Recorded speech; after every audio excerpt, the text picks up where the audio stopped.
following show contains adult content. It's not our intent to offend anyone, but we want to inform you that if you are a child under the age of 18 or get offended easily, this next show may not be for you.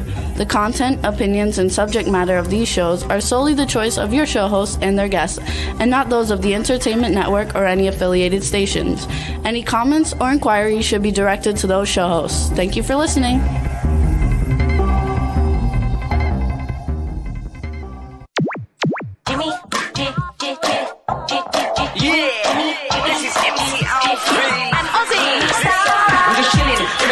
Sitting down and designing, why every man them are thinking, what are we gonna be wearing?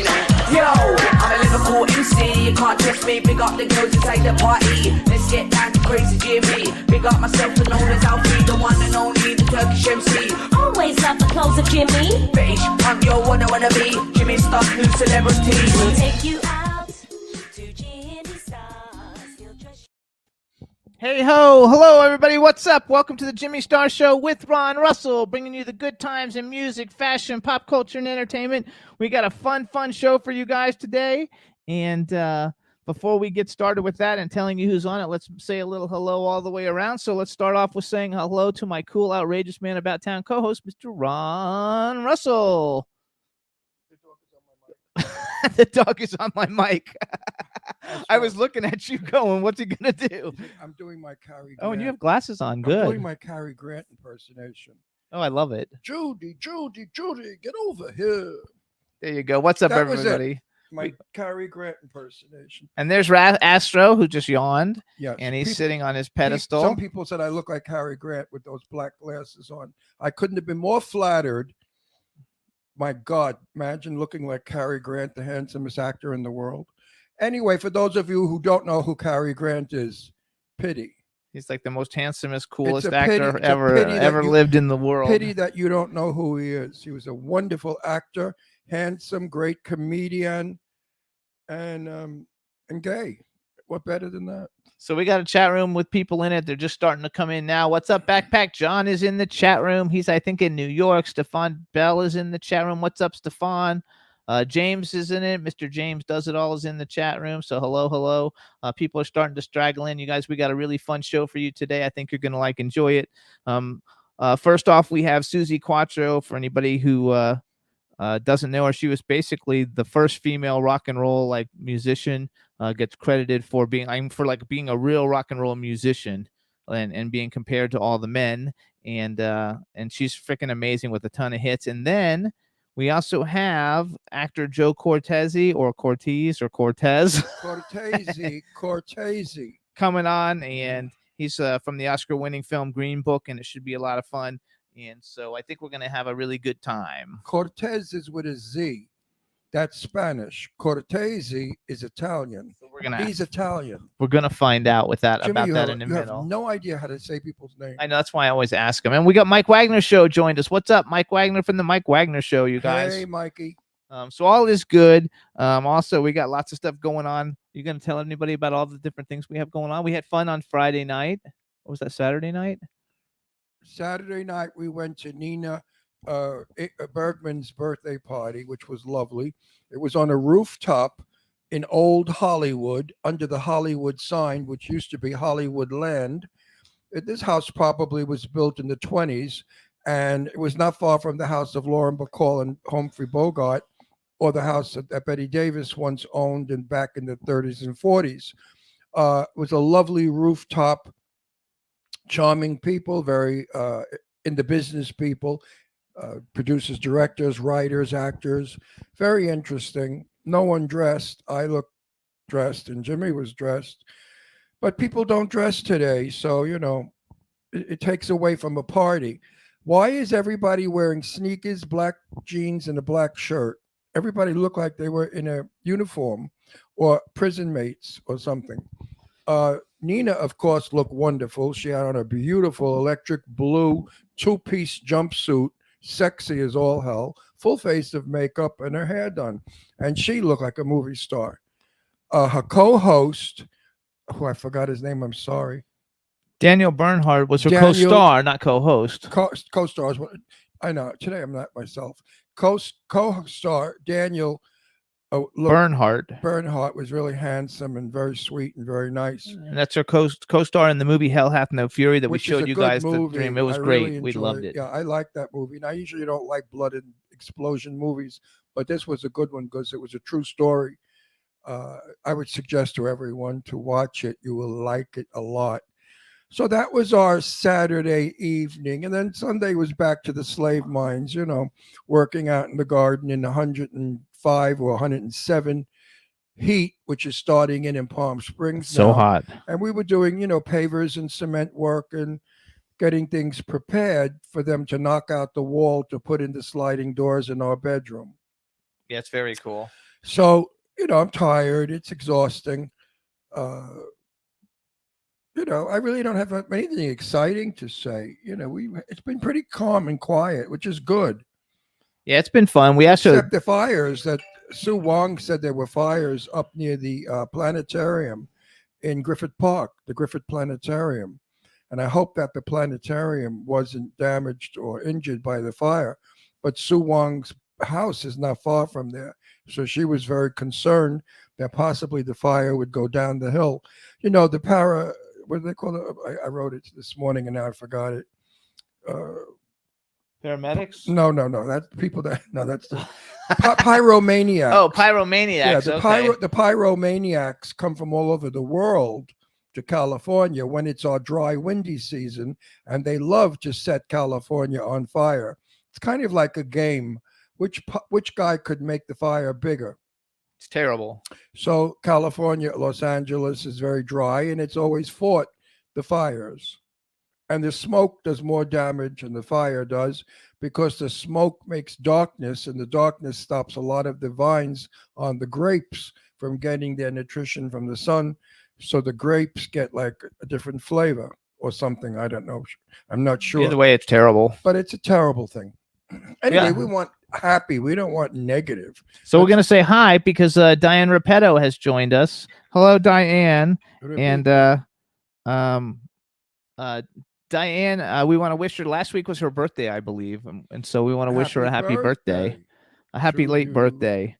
And It's your birthday for the whole year, Did you know that when it's your birthday for the whole year there you go. until the next year? Then it's a new birthday. Okay, so then what else have we been doing? Oh, we've been doing a lot of work working, on the house. I mean, we're doing the interior, we're doing the exterior, the side. It's just a big job that we're doing. Big job. Dave Hughes says it's his birthday this year too. Yeah.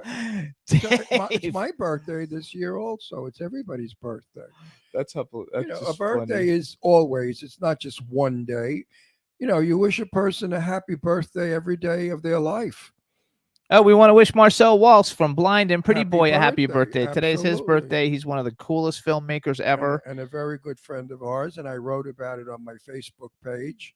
I compared his directing to Sidney Lumet, who was a wonderful director that I met in 1959 on a film that I was in. So there we go. It's funny because we got everybody's phones. I don't know why phones don't normally ring. Yeah, well, my wristwatch just rang. Yeah, who is that? I don't know. I gotta put my glasses on. I love it now. That if you're not near your phone, your wristwatch rings and you can. I'm going to answer. turn my ringer I off. feel like I Dick forgot. Tracy. You remember Dick Tracy years ago in the comic strips on Sunday? Dick Tracy would talk to Sam, his accomplice, via the wrist phone. And I remember as a kid thinking, wow, a radio phone. Could you imagine that? Well, did I ever think that one day I would have a wrist phone on my wrist? So you guys, some of the cool stuff that we've actually been watching though. Hacks is back on HBO Max Love it. with what's her name again? Jean Smart. Jean Smart. With Hacks is back on, and then on HBO Max, there's The Staircase with Colin Firth. That's really good. They have 4 episodes of that up, and The Marvelous Miss Maisel season 4 is up. We finished that yesterday, so there's definitely some fun stuff on there for you guys to watch, and you guys should check it out. And if you guys are seeing anything cool, let us know. And a lot of new movies are coming out. Clown Motel 2 will be out in a couple of months. I suggest you get it. It's campy and scary and just, downright fun. And that's what we want. And that's what we need today. We need fun. That's Clown Motel 2. So if you saw Clown Motel 1 and you liked it, then you're certainly going to love Clown Motel 2. I played General Milan in it. Oh, and Downton Abbey starts Friday in theaters, That's right. which we love Downton which Abbey. we're going to go see because I'm a fan of Michelle Dougherty. I love her. I think she's a brilliant actress, and I cannot wait to see her back in Downton Abbey. Oh, and Joe Kelly's actually in our chat room, so say hi. Hey, Joe, I just gave Clown a plug. And then Joe is working on Clowny, which is another movie he's got out. And then, Joe, what's the name of that movie where we're all in bed talking dirty? I love that one. I can't wait to see because everybody that was in that movie had to get into this bed. No, they didn't have to get. They didn't all. We just got into a bed. Jimmy and I got into a bed, fully clothed, of course, not making love or anything. But Jimmy and I got into bed, and our conversation was really filthy. And they shot it 5 ways: clean, moderately clean, semi-clean, filthy. So I'm sure they're going to use filthy. Joe, give us a heads up. Which one did you choose? That's funniest. Brokeback Mountain 2, he wrote? No. What did he write? He wrote Brokeback Mountain 2. No, it's Compatible. It's called Compatible, and that's going to be coming out soon. Compatible. That's a film I cannot wait to see. And everybody's got to see it because it's going to be hilarious. It's kind of like it's not scripted, and it's just like crazy and funny. I mean, it's really like sort of being the fly on the wall and watching people in bed and in their homes, what they say and do in the privacy of their homes. Oh, and now Brandy joined us too in the chat room. What's up, Brandy? We love Brandy. Our dog's name is Brandy too. Yeah, Brandy with the IE. Hi, Brandy IE. No, she's the I. No, we spell hers with a Y. With a Y. You're an I. Yeah, she's an I. Hey, Brandy, how you doing? It's like a lot of fun. It's like all the people, all my go to events crew people are in the chat room. We love them. They're also terrific. The nicest, greatest, coolest people you guys will ever meet. I met everybody through Joe Kelly and Dave Bailey, and they're all great. And the only one we're missing Courtney. Oh, and Twyla. And we met some nice people through I was going to say Gummy Bear, through Kimmy Bear. Yes, which James is in the chat room from Kimmy Bear. What's up, James? I like Gummy Bear. They said tons of love your way. That's got to be fun. Okay, cool. Right. So we have a lot of nice friends. You know, out of all the hundreds, and we have hundreds of wonderful friends that we really like and respect, who respect us. You always get a douchebag somewhere along the way. You know, I've sort of gotten rid of a couple of douchebags in my life, so I have a pretty good set of friends now. Nobody's been misbehaving or bad.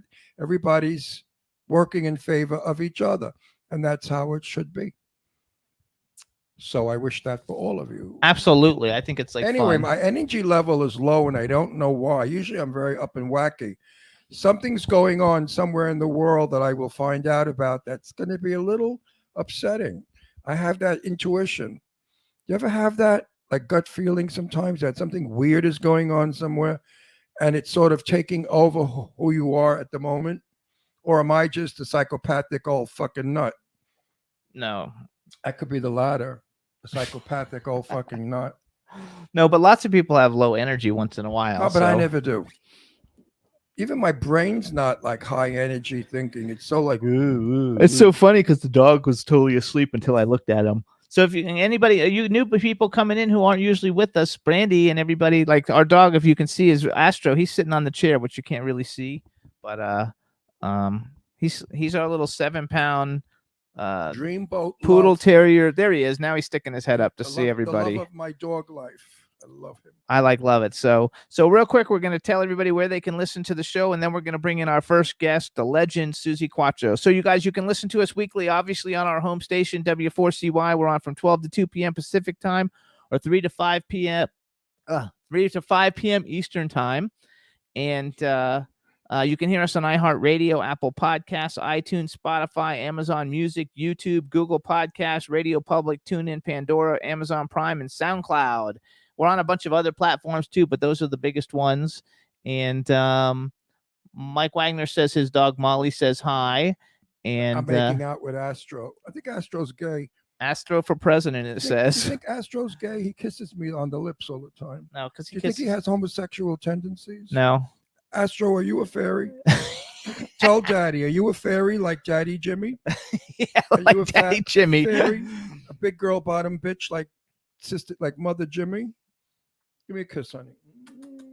All right, now we're gonna bring in our first guest. Hopefully everything is smooth and we can hear her well, and we're gonna be ready to Yes. rock and roll. Yes.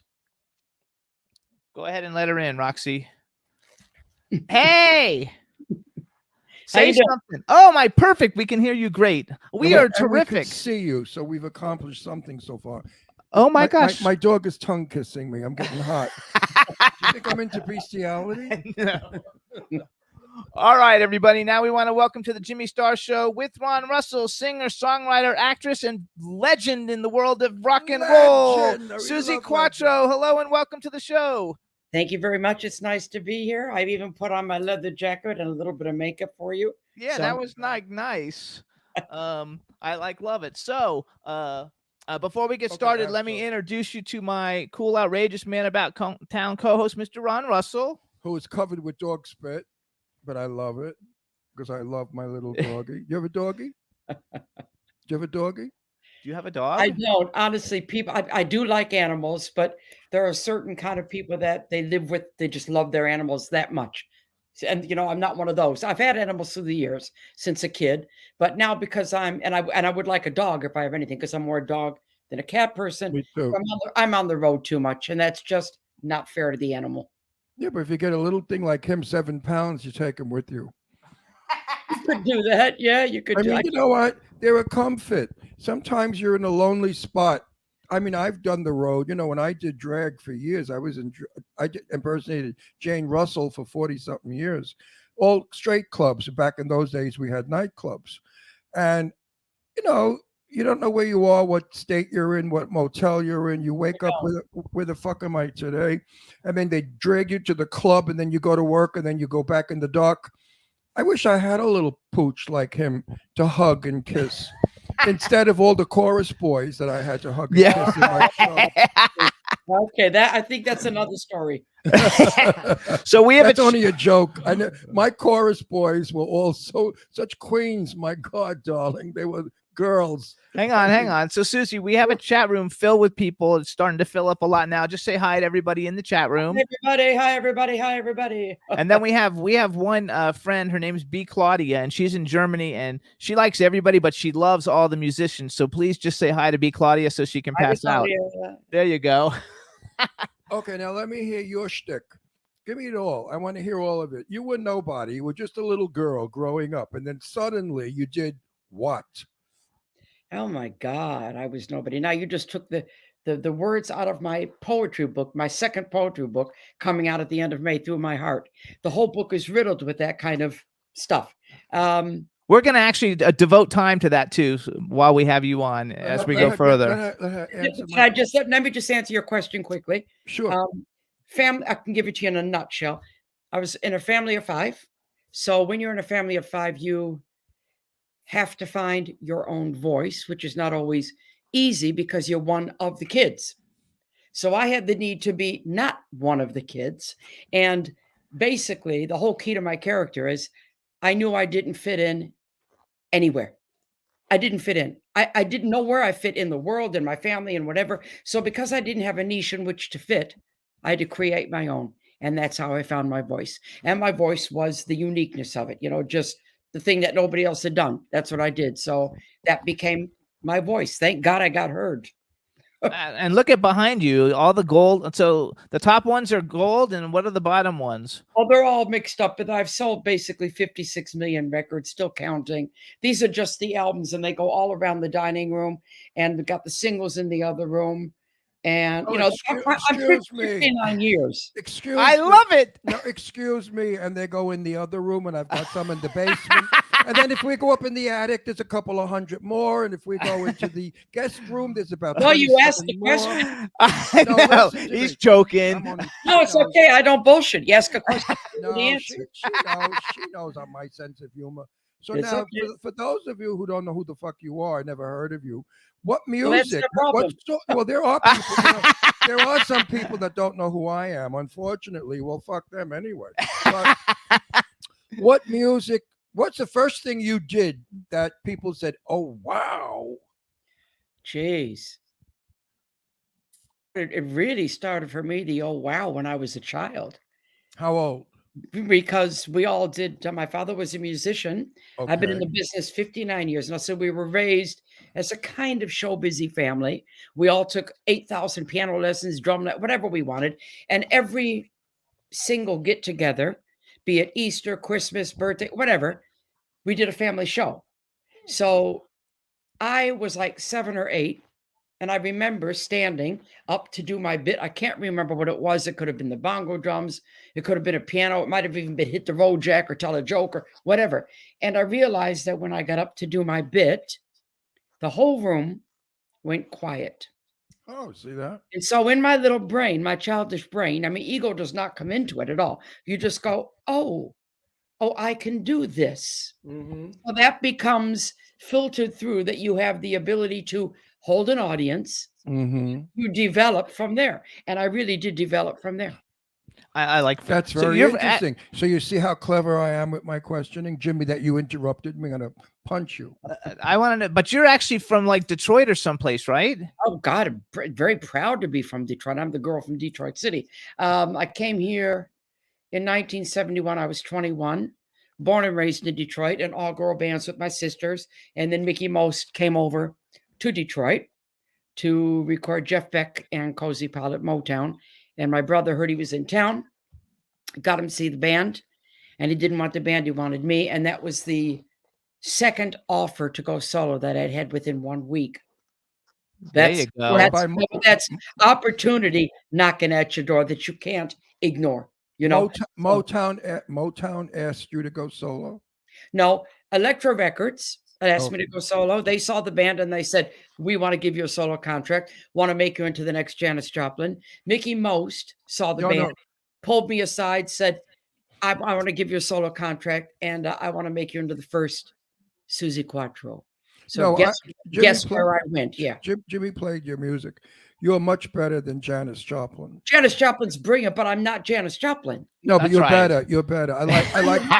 No, I never liked Janis Joplin. I thought she screamed and had no talent whatsoever. Yeah, but she could sing. I agree with her. She screamed. You do. You do. I do. You are better than she. You have a voice. I'm a screamer.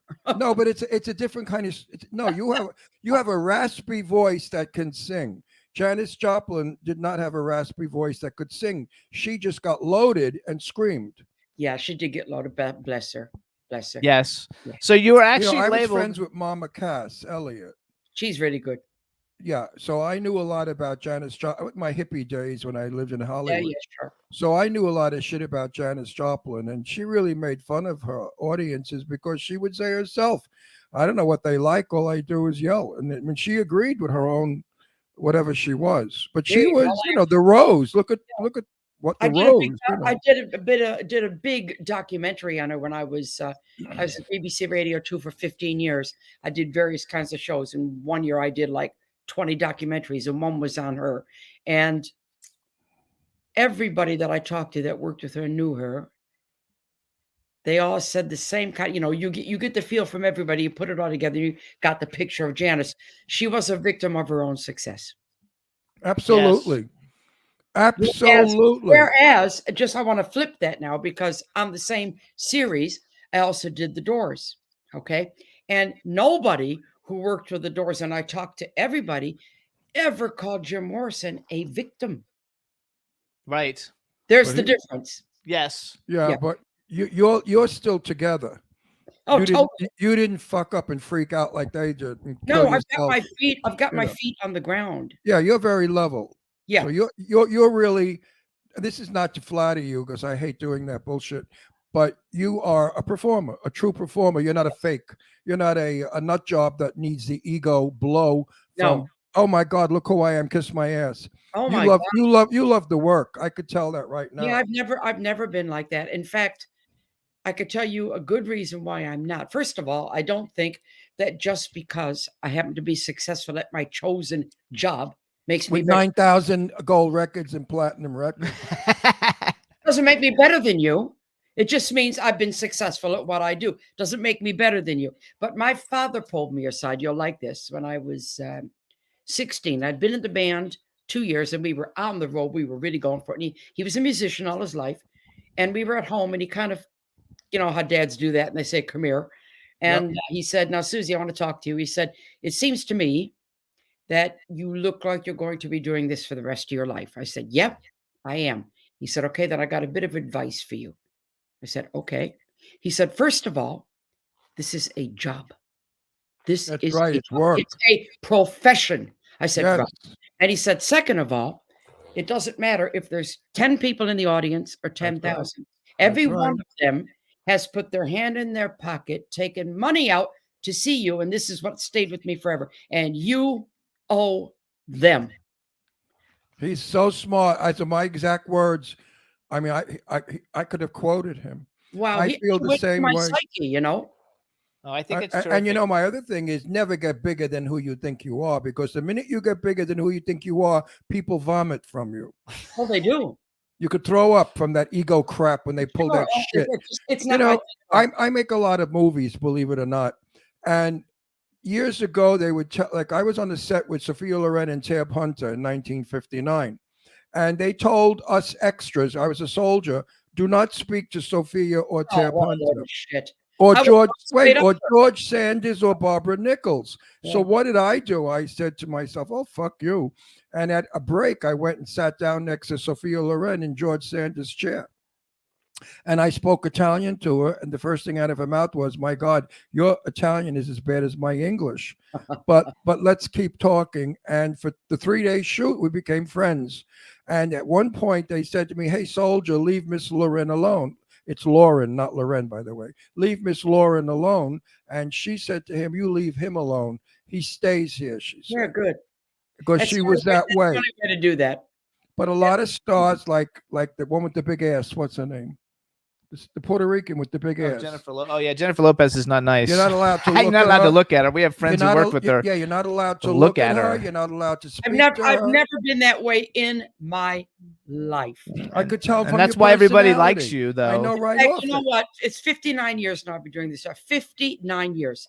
And still, I mean, I just did the Royal Albert Hall. My That's solo wonderful. That's a my biggie. solo 2-hour show, you know, where I can take you right through my life and everything. And I don't suffer from stage nerves because I've been doing it too long, but I get the edge where I'm, you know, you get anxious. So this show, though, because it was my first gig since September because of the lockdown. So I'm at the Royal Albert Hall as my first gig, excuse me. So I said to my husband, I have to admit, I'm a little bit nervous tonight. And he said, "Oh, Susie," he said, "it's just another gig." And I looked him right in the eye and I said, "This is not just another gig." I felt like I had to go out and prove something. I feel that every night when I stand. No, I agree with your husband. You It's just do. another gig. You can never, because let's say I killed them last night, okay? Biggest mistake any performer can make is to go on the next night and just before you walk out into the footlights where you become who you are, to say to yourself, "Oh, they're going to love me tonight." Big mistake, because you're going to lose. You got to win every single audience over. It's your job to win them over. That's what you're supposed to do. I'm an old-fashioned performer. Don't get me started. I'll talk forever. No. Wait a minute. I was the first female impersonator ever to play the Copacabana nightclub in New York. How do you like that? Fantastic. And I remember being in the dressing room preparing myself to look like Jane Russell, and all I kept thinking was, "Don't forget the lyrics." You know, please. I was a little nervous about because I have a difficulty with lyrics, and I went out, and of course we opened up with, "Her name is Jane. She is a star, Yeah. famous for her cross or heart bra." So that was the lyrics that we changed to Barry Manilow with backup dancers, and it was a very heavy dance number that I had to dance and sing. Well, sure enough, when it came to singing the lyric, right out of my head it went. Sure. I mean, completely like I wish I was home in bed under a sheet. You ever get that? So I bluffed it by doing almost a shimmy striptease that the audience began applauding, and the backup dancers said, "What the fuck is he doing?" Nobody knew because I had to get myself together. And then I remembered my lyrics, and I went into my song. Has that ever happened to you? The golden rule of doing a fuck up on stage is recover. Recover. yeah. Golden rule. And it happened to me at the Royal Albert Hall. You just reminded it's happened to me. It just goes. It goes I away. stood up there, and the second act, and this big jam, and I'm in my jumpsuit, and everybody's going nuts. We stopped the first song of the second act, Act 2, and I did loud, confident, and wrong. And I went, now we're going to jump from 2022 to 1981. Rock hard. And I turned my back on the audience, ready to smack my ass. I looked at the drummer. He didn't start the song. I looked up at my two girl singers, and they went, Nope. so what did I do? I went to the microphone, and I said, damn it. The band fucked up the order. I'm so sorry. You see, the audience loves you for that. Yeah. That's being a buddy and honest. And Yep. my audience knew that I improvised that striptease because the music and I were not working in sync. I mean, it was a whole Ron Russell alone show. But the audience, if you're honest with them, Oh, God, yes. they will forgive Always. you anything. But don't try to con them or fool them. They will hate you. No, you got to be you. That's exactly what you got to be. I can tell you one story that you guys will love, and you can dine out on this because it's one of my favorites. I do a thing at the end where I do it. I've done it for years, and I get all the lights up, and I want to. I'm waving to everybody, and the spotlights around, and it's just pandemonium. Everybody's up off the seat, crazy, crazy, crazy, and I make sure I can see and hear everybody, and I really do reach out. Doesn't matter if it's 20,000 people, I reach out and see you. So I'm in the microphone, and I went, you know what? And everybody's going nuts. I said, there's always one asshole. Always. Give me that spotlight. Give me that spot right down here. Right, come here. And he pointed it on the guy, and the guy was in a wheelchair. Oh, shit. Jesus, you can't do that. I have one more He little. looked at me. No, he Can I- looked at me. He knew I had no idea. He looked at me and he went like this. And I said, you stay right there. Don't you worry about it. Oh my God. I have another little story that I love and adore. I was playing Ford's nightclub in New York City, which was a very, very chic, upscaled nightclub. I had gained some weight. And when I got into a very skin tight green brocade gown, the zipper went in the back. Now it burst open, and they're saying, and here she is, famous for her tits or whatever, Miss Jane Russell. And I thought, oh my God. So I went out there with the broken zipper in the back with my bra showing and everything. And I said to the audience, I said, forgive me for not turning around because my zipper broke. I said, but then again, none of you know me from the front. And I turned around and sucked my ass out. I said, but many of you know me from my back. There you go. And they went hysterical. They loved it. You got to And make it work for you. They, said Whatever they wanted me to leave it in the act and do it over and over Sure. again. I said, Well, no, you then might it have wouldn't be to real. It wouldn't be real. Recover. That's Recover. what it's all about. Yeah. Big Claudia in Germany is saying how like in Germany you're like so everybody like I know everybody loves you everywhere, but I'm bringing it up because she's such a big fan of all the musicians. And I'll see there they just threw it And up you there. know what the sad part is? Last week we got blocked because we played the music from our guest. Could you believe that shit? They wouldn't allow us to play our guest's music with her permission. So I'm telling everybody that So they we got to go cannot- to we cannot they got to play- go to YouTube and watch your videos, which we should tell But everybody. wait, So- I want to continue. We cannot play your music, and forgive us. I'm so sorry, but it's not us. It's the communists that are running the censorship. shit. They can, everything's out there. I'm on my 18th album now. The last two charted around the world. The Devil in Me got the best critics of my career. There's lots of videos up there. There's a big rock box has just been released. Big, huge one. Yeah, but it'd been nice to hear you now. I would have enjoyed it now. Just you know what I mean. Now If it's, you can't do it, you can't do it. That's it's right. apropos now. So This you is guys- this is the moment. Okay, so we can go forward with I that. hate this shit. So you guys, some of the songs that you guys know her from, and actually, like, because everybody, when I posted you were coming on the show, I got like several thousand likes, and everybody was mentioning Stumbling In, and I've She's also big, Jimmy. seen that She's big. Stumbling In was just in Licorice Pizza, and didn't that movie get nominated for like an Academy Award or something? It did. It did. Was it that? That's one of the favorites around the world. It's just a good song. Good Well, it was song. in Mask. You were in the it was in Mask movie. It was in Van Wilder. I was like writing down all these like different things. So you guys, there's Can the Can, Devilgate Drive, 48 Crash, Daytona Demon, The Wild One, Your Mama Won't Like Me. Your Mama Won't There's a Like lot Me. more. And The Wild One has been in the Runaways movie, which I'm friends with Lita Ford. And I love Lita Ford. And we met Sherry Curry right before the pandemic here. She was at an event that we were at. And so They've we all met. been on my documentary, Susie Q. They were all kind enough to contribute to that, and that was at the top of that came out the end of 2019. That was at the top of the Amazon charts for ages. And everybody's in there. Everybody is in there. It's unbelievable. Every woman you can think of is in there telling me I was crying. So I have to interrupt you there because you said Sherry Curry. I went to the premiere here in London, Regent's Theatre. First time I was going to see a Q&A afterwards. You hide and you go up on the stage. And I wanted to see it with an audience, my documentary, because I think that that's the only way you really see something is with an audience. You feel it, And I snuck in. I wasn't supposed to be there to the end, but I snuck in and I stood on the side. And a couple people saw me and I went, shh, shh, shh, shh, don't give it away. And watching, amazed by the whole thing. There's so many cringe moments and it's a very honest documentary like I am. I didn't take anything out. And then all these women, I mean, Lita, Joan, Cherie, Tina Weymouth, Debbie Harry, Chrissy Hine. I can't even think of all of them. And I'm watching them come up, standing there watching my movie, being very emotional. And every single one of them basically said that they wouldn't have done what they did had they not seen me do it first. Most of them said I wouldn't have dared pick up an instrument, so I'm a bass player. Then I got home. I was crying, by the way. I was crying. Had to go repair my makeup and then go on the stage for the Q&A because it really affected me. Then I got home and I called Cherie the next day because we're good friends now. And I told her what happened.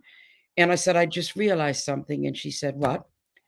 And I said, by me doing what I did, I gave permission for women all over the world to be different.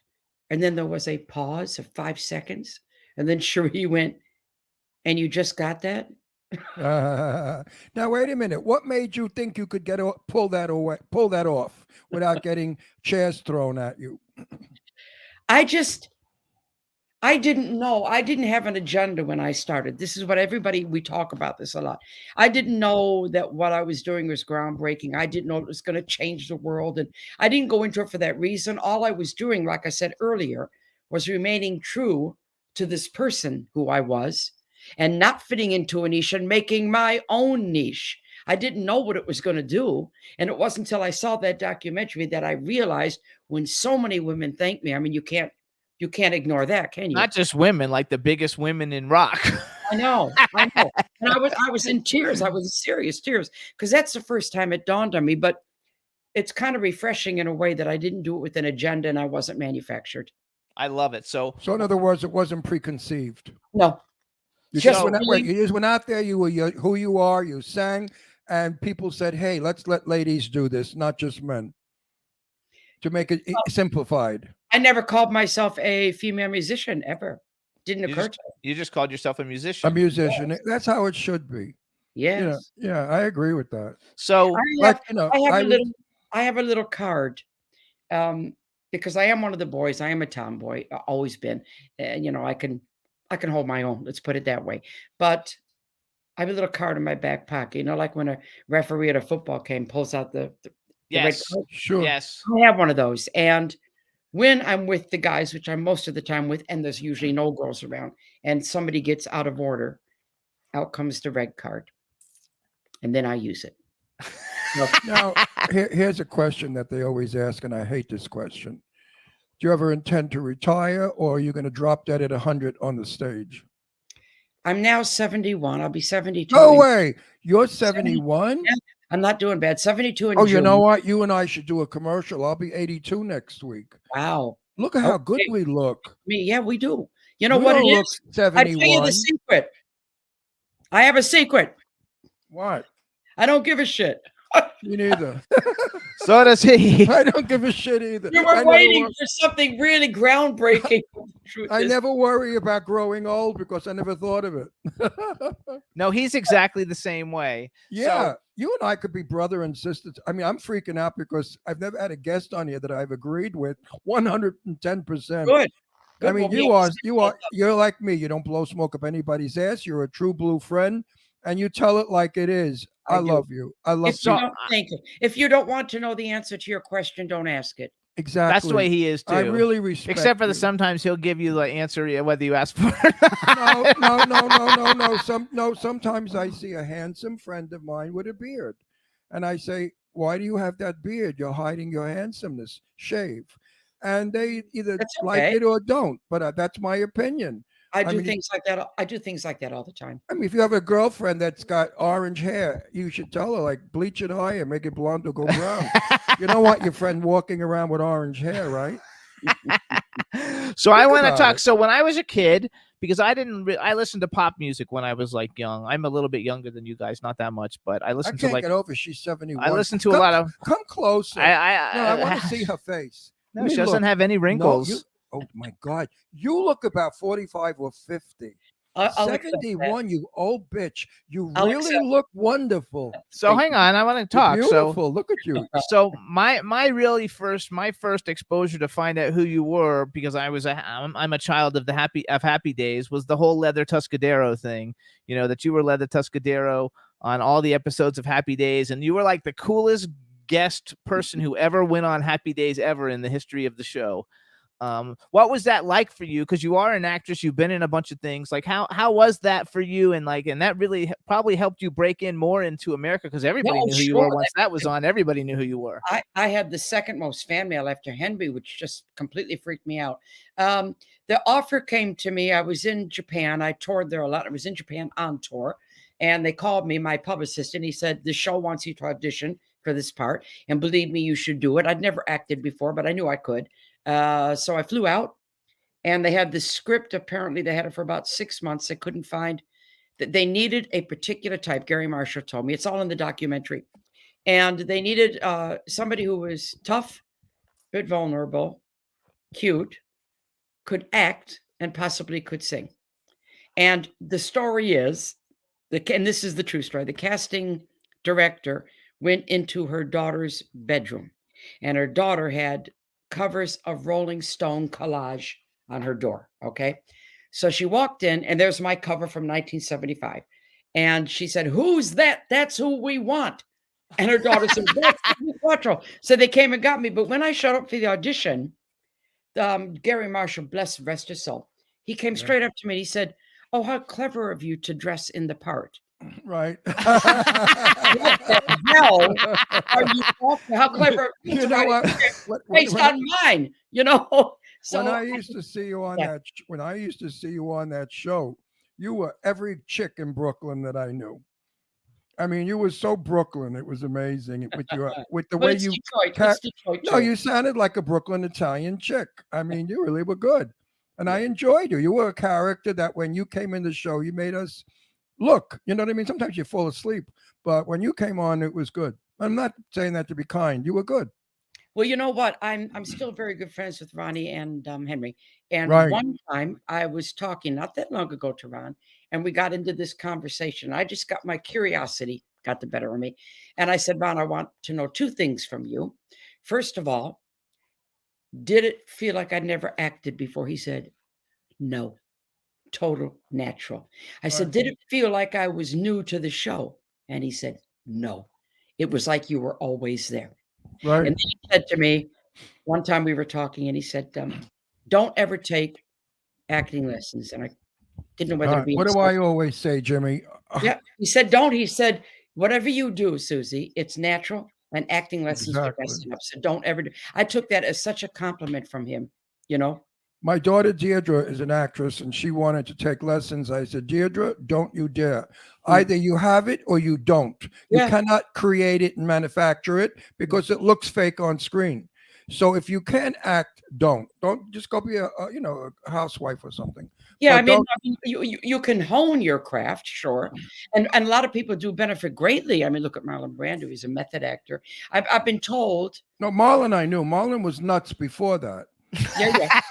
No, Marlon never acted. Marlon just was Marlon. So He was happens great. is he sat in the actor's studio, Yeah. but No, they didn't teach him. No. Wait a minute. Wait a minute.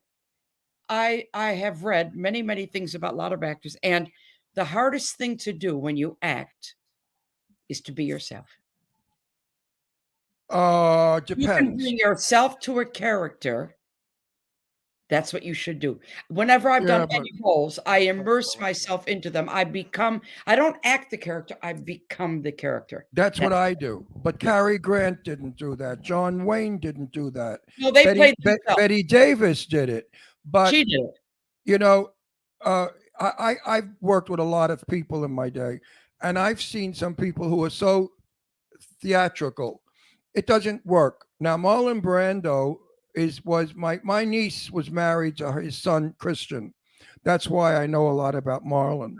And if you met him while he was laying in bed eating 10 Heroes watching TV, he was the same as he was in Streetcar Named Desire. Sure. He never acted differently. Sure. I totally agree. So hang on, I want to do some bragging. So some of the popular things, and I picked these things out on purpose because one way or another I love them. But some of the music, your music has been, besides Licorice Pizza, which I didn't see, but I do know it was an Academy Award movie. You have music in Cruella, which was a great movie. We Yes, loved it. I loved it. Three from Hell, The Runaways, Van Wilder, which I'm an extra in that. Times Square, Rock Hard was in Times Square. Yes, Mask, which was I thought I That's loved that movie back in the Very day. good. And then I heard as an actress that you were. I read it. I don't know if it was on IMDb or in your bio that that you were in Nightbreed, but they cut you out of it. But I'm actually friends with Clive Barker, and I love everything Clive Barker. And Nightbreed is a phenomenal I didn't go in movie. that. They asked me to be in it. Oh, really? Yeah, and I think there was by memory, there was a nude scene. And I said, I made my name by staying dressed, and I'm not going to start taking my clothes off now. Oh, well, you shouldn't you have, don't which have I to. agree with that I agree- 100%. I agree with that also. I think 100%. So, Mike, Shirley MacLaine had a drink thrown in her face in that film about the ballet people. And Shirley MacLaine was furious because it wasn't in the script. And the director said, yes, but I wanted Anne Bancroft to throw the drink in your face to get a natural reaction. And Shirley looked at him and she said, listen, you motherfucker. She said, I'm an actress. I can act. You don't have to do that. And she walked off the set. That's a true story. And those Okay, are exactly her words. Okay, I would have said that was a little bit not compassionate from the director. She's a fine actress. Of course. And a And shocked it, look. it was a cheap shot. You don't need to do that. If he said to No. her, you're going to get a drink, she would have acted that fine. Absolutely. You don't need to do that. She would have acted shocked. She had no idea. It was not in the script. And when You should do Bancroft threw the drink in her face, Shirley backed up and what the hell was that all about? Sure. I don't think that was the emotion she wanted on film. No, So- and that was not what the director was going for Right. either. It's a cheap shot. If you're doing a job, have all the tools with you to do the job. You have Absolutely. you hire an actress to get what the actress portrays, and the actress, I think she would have done a different shock reaction. Totally. Let me So- tell you about. So I did. What was it called? Dempsey and Makepeace. Big show over here, and I played a over the edge in love, thinking that this policeman is in love with me. He hasn't got the time of day for me, but I'm deranged. So it was a woman on the edge, and there wasn't a lot of dialogue. So I figured, how can I play this? I went in my bedroom and I stared in the mirror until that little light that you can see in my eyes disappeared. And I played that, and it scares the shit out of you when you see it. I'll show it to you. Give me 1 second. You ready? You see this little light? That's me now. See my little light in my eyes? Yeah. Okay. Ready?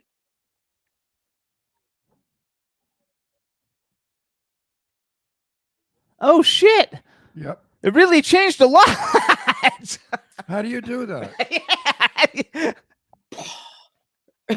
I don't like it. Oh my God. There you go. And that worked because it just dead. No, Dead. that was amazing. Just You scary. you lower your eyelids and you let your pupils be prominent. Well, what you do is I've learned how to do it. I made the light go dead. Yeah, it's very cool. Yeah, it took ages. I kept Okay.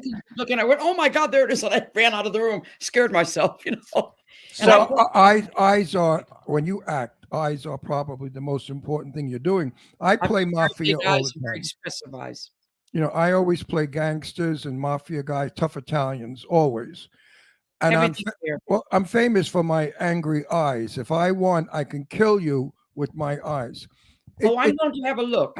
it I'm going saves to have a Susie look. it saves a lot of dialogue. It does. It does. You know, just one yeah, you look. do those eyes. That'll, Yeah, that saves dialogue. I mean, you told a whole paragraph. Yeah. I love it. So, eyes are important. No so if you question. were like, because you've played with pretty much like everybody, is there anybody on a bucket list that you never, even whether they're alive or dead, that you didn't get to play with, that you'd be like, oh my God, I would have really liked to play with this person? Well, I mean, the reason why I do what I do is Elvis Presley. Oh, wow. I saw him on the Ed Sullivan Show, which we all watched every Sunday. The family sat down, family sat down at 8:00. Ed Sullivan. I was 5 and a half. Oh, wow.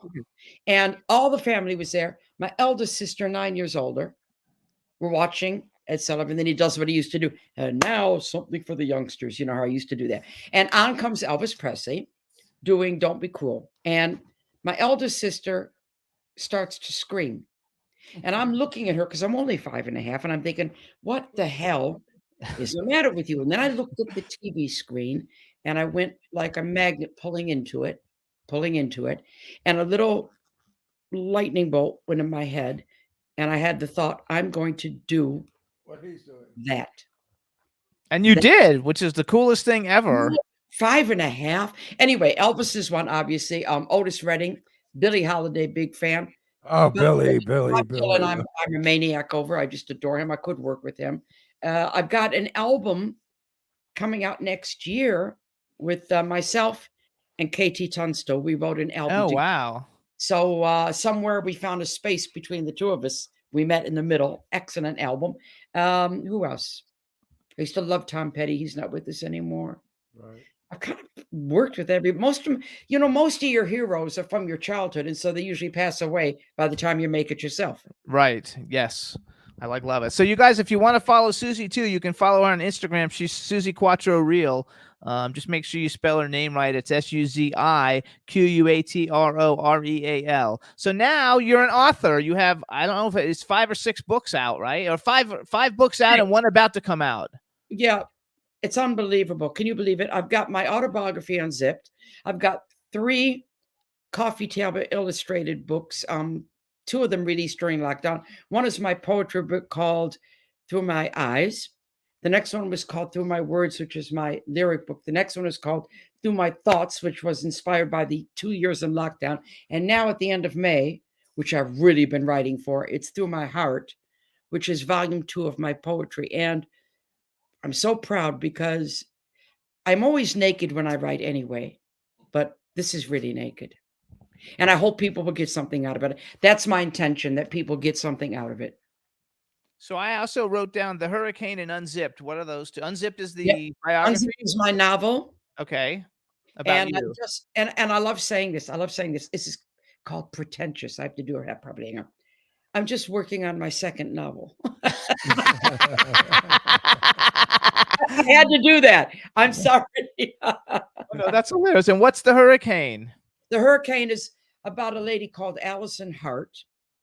And it starts off, you would be forgiven as I begin the story, that it's about me. But my friend Jackie Collins, rest her soul, she loves my writing. And she said to me, you should write, because she read Unzipped and gave me a quote, my autobiography. And I said, I'd love to write a novel. She said, well, do it. Do it, Susie, because you have the talent. She said, but I'll give you one clue for your first novel. Stick to what you know.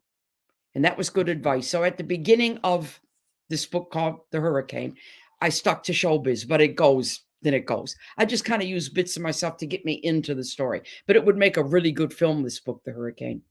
Allison Hart. She's a great character. Mm. Oh, And that's what I do. I really produce like movies. I really That's- like Jackie. She could speak, and I would just sit. Lee Winkler was lady. a dear friend of hers was Lee Winkler. He was her business manager, and we all had dinner one time in L.A. And Jackie began speaking, and I just sat there listening, and I thought, "Oh my God, Smart I lady. could listen to this woman speak forever."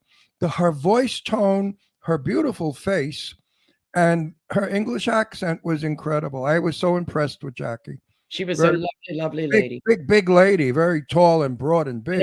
I know we were with her a lot. I'm very Doll. Mickey Most was very good friends with his wife, was very good friends with her, and we met up all the time. She was even on my TV show. She Yeah. wasn't doing anything like that, and she did it for me. And I made her sing, and she couldn't sing. That's fun. With that beautiful voice, she couldn't sing. Isn't She that couldn't sing. her I sister? said, I know. It's only when she went, I only rock and roll, but I like it. Only you could make me do this, Susie. 'Cause she didn't- Her sister Joan Collins could sing. yeah, that's a different thing. Yeah. But, So- but Jackie was really a very, very chic woman, elegant. I mean, the way yeah. I remember smart. she walked over to the table, and the first thing out of her mouth was, "Hello, Lee." And the way she said that, I thought, "Oh my God." You know how you're impressed with certain people when you meet them for the first second? Well, you better she, make she, an she grabbed you. The first second you met Jackie Collins, she grabbed you from You're that a good lady. first Yes. second. Yep. So wait, I want to You go had back. you had a good person to give you good advice. So you I guys, where do people? So the next book, it comes out on May 30th, you guys, which is only like a week and a half away, 2 days after Ron's birthday. It's called Through My Heart. It's a poetry book. And where do people get it? Are they? B. Claudia says all of them are on Amazon. Yeah. I set it aside a little bit different because I want people to know what my mindset was when I was writing each poem. So I did the same in the first book. On the left side of the page, you got kind of like what I was going through. Doesn't give it all away, but it gives you where I was emotionally and why it was written. And every other page has a picture. So it's quite a personal. And that book, that story about Cherie is on the back cover. Oh, that's fun. Okay, I love that. I think that's terrific. So, what made you decide to become a writer to write poetry? Because poetry is not an easy Always. thing to do. I've always written poetry. I have been an artiste since a little girl. Right. You know, even when we did the family shows, I could do a joke, I could do a dance, I could act out a part, I could do a speech from Shakespeare. Everything is open to me as an artiste. And I started doing poems. My mother brought some over that I'd left at the house 7 and 8 years old. One she wow. brought over from the age of 10. Unbelievable. It's in my first book, and her last trip here before she passed away. She brought it over and gave it to me, and it was called The Depression of a Rock Star. Oh wow. At age 10. Yeah, I know. Really. Yeah. What's the matter with you, Susie? But you see, I've always been just something off the left side there, whatever. I can't Well, explain you know it. what? When you have talent, it comes out of all of your pores. Talent just Channels doesn't are come out of your it doesn't come out of your mouth. It comes out of every pore, and I believe that. Channels are open all the time. All the time. I could not stop writing this poetry book. I'm like I said, I'm working on the novel. The novel's 2/4 way through. But every time in the past 2 years, I go to sleep, and then I wake up, get my laptop, and a poem would come flying out, and I couldn't stop it until it was on the typewriter. Couldn't stop. So it had me like that, had a lot to say. And now I've said it, but I'm still not done. Actually, B. Claudia from Germany say we need to mention the book covers because they're so adorable. And I think your last one is Romero Brito did it, right? Oh, hang on. I'm going to show you both covers. They're just here. Just a second. Okay. Okay, talk amongst yourselves. That's okay. So Romero Brito, you guys, has a big gallery in South Beach. We used to go there all the time. It was on Lincoln Road. And he's a pop art, kind of like a Keith Haring type artist, or whatever, with the way that he makes his art. I don't know if that's a good comparison because I'm I not used an to art love his person, things. but his stuff are great. And his gallery is beautiful. It's Yeah, in South but Beach. Very expensive, also. Yes. But beautiful statues of people, but just done in such a way that With all these cool colors and dots and Gorgeous. yellows and reds and he hearts. he would have like a stalk with the bird on its head and a pig next to it. I mean, just beautiful things. I know. I wanted one of his pieces and I never got one. I know. Me too. So I'm back. Right. I'm going to show you in order. okay, good. Romero is a good friend of mine, Romero Brito. He did a portrait of me years and years ago and brought it to Germany and gave it to me on stage at the Valbona in front of 22,000 people. Awesome. So here's the first one. That's the portrait. That's Yay! Oh, see, that's his too, because I can tell by the background of the art. Okay. Oh, that's fabulous. Okay. and I think Jackie's on here. We were just, yeah, Jackie's on here. Hang on. Let's see what she said. Isn't that funny? We were talking about it. Okay. Right. Jackie says, excellent. I never guessed Susie had all that verse inside her. We only ever swapped naughty limericks. Obviously, I always knew she was a poet, and now I know it too. All bless her. That's Okay. beautiful. And then Listen, this was the second one. your last name is That's the Quattro. second one. That's a lyric book. Yes, beautiful. Ron Okay. asked you, Ron wants to know something about your last No, name. your last name is Quattro, which means four in Italian. Are you Italian? Is the Pope Catholic? So Quattro My means four. thoughts. Oh, that I love. That's a beautiful cover. Yeah, with the chains. That was the lockdown. Look at the chains on the base. Yeah, that's very Very cool. pretty. And here is the one coming out. And this is a sculpture keeping up the theme of Brito, my poetry books. I have this sculpture in my front room. And I said, can I use it on the cover? And you need to send me a proper picture of it. And he said, yes. So that's through my heart. Ah, beautiful. Very And beautiful. that's on the back. Beautiful. 71. I don't get over. I can't get over you. I mean, really, on that. Please. I mean, I thought I looked good, but you look good. Do you want to hear the real answer about when I'm going to retire? Because you guys love this. Yes. I was 35 when some idiot journalist asked me that. 35. I And hate that question. It's a stupid I question. do. And I turned to him and I said, I will retire when I turn my back on the audience and I shake my ass and there's silence. No, I said I Hasn't happened yet. That's not gonna happen either. No, I said I will never retire, and I never will. I've been in the business 64 years. I will die in front of a camera or on a stage. And that's how I will end. That my also keeps career. him young. It keeps him young working I have all no the time. intention of retiring. You know what? I get more work now as an old bag than when I was young. When they want an old man that looks good, that can still speak, they say, get Russell. You know, so I'm working a lot. And as you are, you have no intention of retiring. Why would I'm you? not anywhere near it yet. Why would you? I'm just I have what- this ongoing conversation with my husband, and he's finally getting it now. Bless him. I've been with him for 30 years. He was a promoter, very successful promoter, and now he's just books me. And he's always, actually, since I've known him, oh, when are you going to stop? When are you going to stop? I Never. finally got him to listen. I said, Reiner, I stop when I want to stop, not when you want me to stop. That's not the right way around. This is my life, my career, my decision. Absolutely. Don't fuck with me. No, I will stop when my heart stops working. Or when it's no fun. No, I will work till if I'm You have 100. me swearing now. You see, that's bad. My mother is No, young. listen. My Listen, mother's yelling. If I fall apart and I wind up in a wheelchair, I can always act a person in a wheelchair. There's always a part for me. Yeah, You but know you what I know what? Every artist should know. Let's be real about this. Every artist should know when and if they should stop. You should have the feeling for it. And I guess my real litmus test would be if I ever went out there, which has never happened, if I ever went out there and had to plaster a phony smile on my face, then I would know I've lost the feeling, and then I'm cheating my audience, and then I would say bye-bye. There you go. Yeah, but what do you do when you retire? Sit home and play with yourself? I mean, what do you do? Bake cookies? I mean, what? Talk to the neighbors about their lawn? I'd kill myself. Well, I had 2 years of not working because of the pandemic. And what I did was I turned all my creativity onto all the other things. You know, I even did 62 master bass class 9s on the internet. You know, that was fantastic. Do you I know wrote- Leland Sklar? Do you know Leland Sklar? Leland Sklar, he's like a big bassist. He Why don't I know that? Played with everybody in he's the played world. with like everybody. He was with he's with- Jack and Diane. Who's the guy who does Jack and Diane? I think he played with him for like 18 years. He's played. John Cougar, I think he was with for He's 18 years. played from. Diane is one of my favorite songs of all time. Oh, it's a great song. He played with Phil Leland Collins. has played for Johnny Mathis all the way up to the head of the rock people. Okay. I just thought maybe you would know him because he's kind of a well-known. And you said because he goes on YouTube and plays the bass to a different song like every day, and he gets hundreds of thousands of views on YouTube. Playing Well, the I bass. just did, what I did was a masterclass in all my different bass lines people can suggest. But somebody has just approached me to do a master bass class, which I just might do. Oh, you should. You do should that. do So it. now, how did you decide to move? We have like 4 minutes left. How did you decide to move to England, to the UK? You're in Mickey, England now? Mickey offered me Yeah. this. Oh, Mickey I thought- offered me the solo contract, and Uh-huh.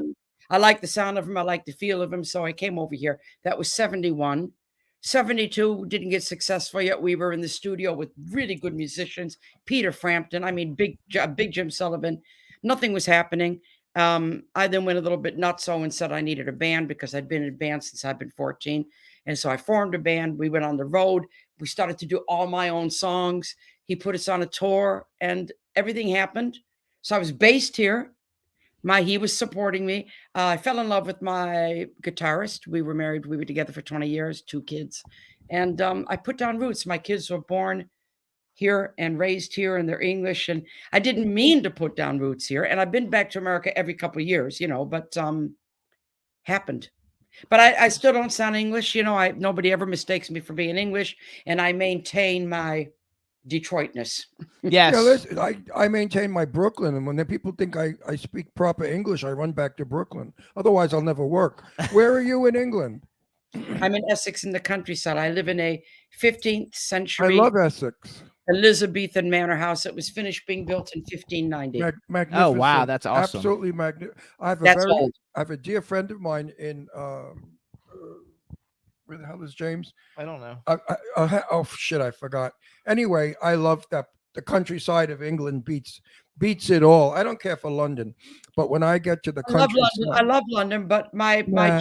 my job is all cities and people and traveling and this. So when I'm not on the road, then I'm here in this beautiful. It's my sanctuary. Yeah. Anyway, you said we only had a couple minutes. So do you have anything you want to wind up with? Do you have anything you want to? I just remembered my friend's Lancashire he lives in, and it's beautiful. I love English countries. English countryside is absolutely breathtaking. Let's go over everything one more time for everybody. So first of all, you guys, Through My Heart, the poetry book by Suzi Quatro comes out on May 30th.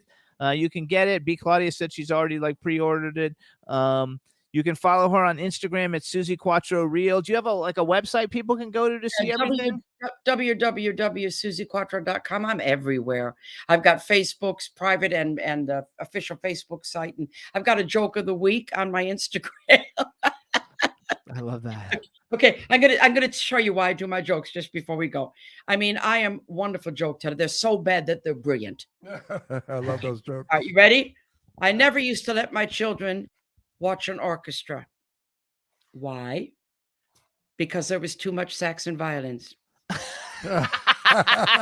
Oh, you are right. That is corny, but funny. bad. But it was good But though. It's a kid joke. It's An kid art joke. form. It's an I art love form. it. I love That's it. a good art. So you guys Too follow much her on her sax Instagram, Suzi and Quatro Real. Follow her. Check out SuziQuatro.com. Get her new book. Listen to her music. We want to thank you for coming on the show. You've been Thank a you. fabulous guest. We Very wish you. nice. I enjoyed you so much. You got to Thank come you, back. guys. We'll do it again, yeah? You Yes. bet. You bet. Thanks. Oh, and I just so you know, What? I produce movies. So if you want to really turn that into a movie, we'll talk about that another Well, time. You know what? Get in touch with me. I'll send you a copy. It could be a movie. The Perfect. Hurricane is a movie. The Hurricane is a movie. I said it as soon as I wrote it. There you go. All right, Suzi Quatro, thank you. Stay well. You're Hey. beautiful. 71. My God. Isn't that awesome? She looks wonderful. Hey everybody, that was Suzi Quatro. I hope you guys enjoyed her. She's fabulous. What a nice interview. Lots of people joined us during the thing. So B. Claudia joined us, and artist Miss Kim joined us, and Teresa Sabin. I don't know, everybody's joined in, and the chat room is very, very busy. And I think our next guest is there, so we're gonna actually bring him on. So let's go ahead and let him in, Juan. Hello. Hello. How are you? I'm good. How are you guys? Good. Can we Good. move? Are you on a laptop or a desktop? I'm on a desktop. Okay, put a pillow under you so we can see you, because right now we only see your chin. I mean, we lose you. How How's that? There we go. That's Yay, better, much that's better. You guys Okay. sweating your ass off down there in Palm Desert? No, because we have the air conditioning on. What do you say? Oh, we sweating our asses off. No, Jimmy has the house like a friggin' refrigerator. So, Joe, real quick, how do I pronounce your last name? The correct pronunciation is Cortese. Okay, Ron's right. I told him that I'm Italian. I know. I speak Italian.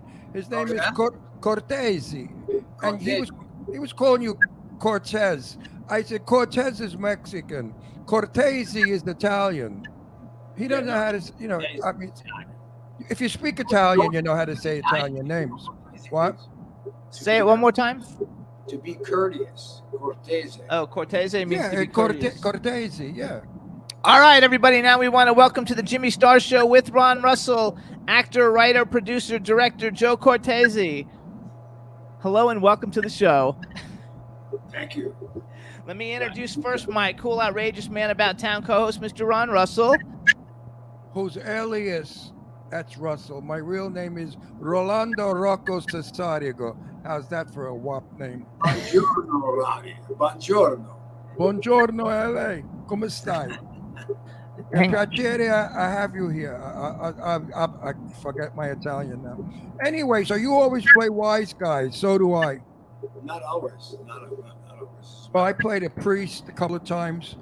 I Yeah, played a general in an army, but mostly I play wise guys.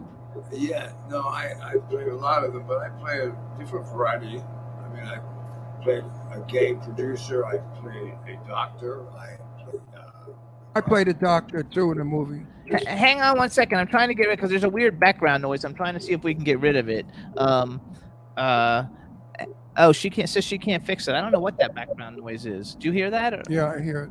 I don't know what it is. So Joe, what you're gonna do is just make sure you speak up so we can like hear you. And Sonny Oh, yourself.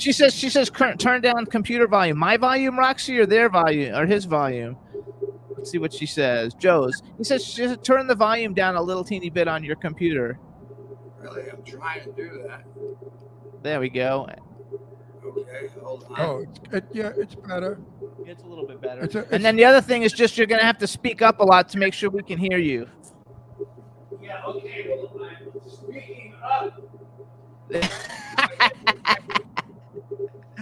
There we go. Okay, can you hear me now? Yes. Yeah, Oh, good. much better. Much better. And sort of center yourself with the camera so we. Oh yeah, move into the middle then. Move over a little bit to your right. I can't see myself anymore. That's Okay. it. You got there it. we go. Perfect. All right, now you're perfect. Now I could see you. You know all this I Italian can't see minute. you guys.